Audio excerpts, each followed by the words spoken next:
отличие от обычного традиционного ультразвука, возбуждение этого ультразвука осуществляется с использованием лазерного излучения. Казанские ученые из института имени Завойского предлагают дать зеленый свет своему новому диагностическому прибору. Как заявляют в медицине, он на ранней стадии сможет выявлять онко- и сердечно-сосудистые заболевания, в промышленности находить дефекты в материалах и изделиях. Может быть использован для того, чтобы осуществлять и диагностику, и дефектоскопию, еще много-много что.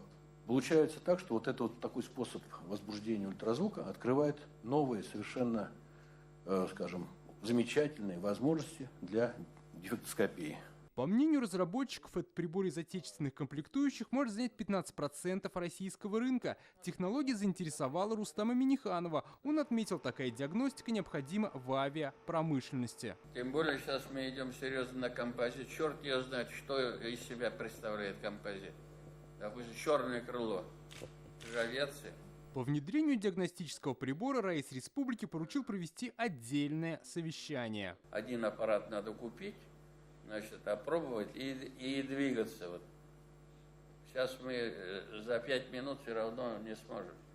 Значит,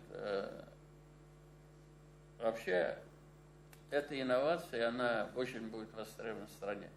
Я думаю, что мы и правительство обратимся, потому что Михаил Владимирович, он говорит, вы на это не просите, вы на инновации. Мы должны создать, или вот наши ученые создали конкурентное изделие, но оно полетит, если нужно там нюхер провести, там подготовку производства, компонентную базу.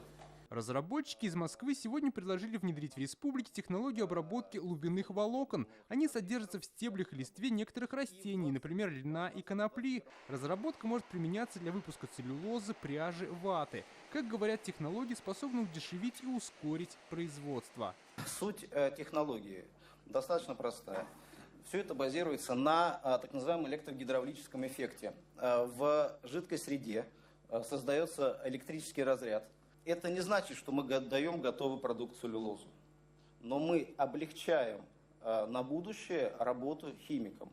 Именно дальнейшую химическую варку можно будет производить уже с гораздо меньшими затратами, гораздо быстрее. То есть это экологический эффект, это, извините, уменьшение затрат электроэнергии, то, что требуется сначала, это, собственно, увеличение производительности. Как отметил Рустам Минниханов, в республике рассматривают варианты выращивания технических культур, и представленная технология была бы полезна. Сельское хозяйство, если не будет заниматься техническими культурами, то есть ждать, когда там цена зерна поднимется, или это даже зерно надо идти на переработку, чтобы стабилизировать финансовое положение села. А если мы найдем пути по конопле, по льну, конкурентные переработки и получения нормальной маржи, это очень серьезно.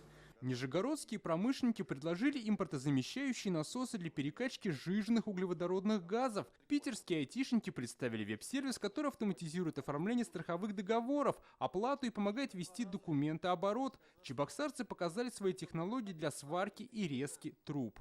Рустам Минниханов поручил промышленникам, представителям профильных ведомств изучить возможность использования всех представленных сегодня технологий. Следующее заседание Совета директоров Татнефтехиминвестхолдинга должно состояться в конце апреля. Дмитрий Аринин, Лейсан Саитова, ТНВ, Казань.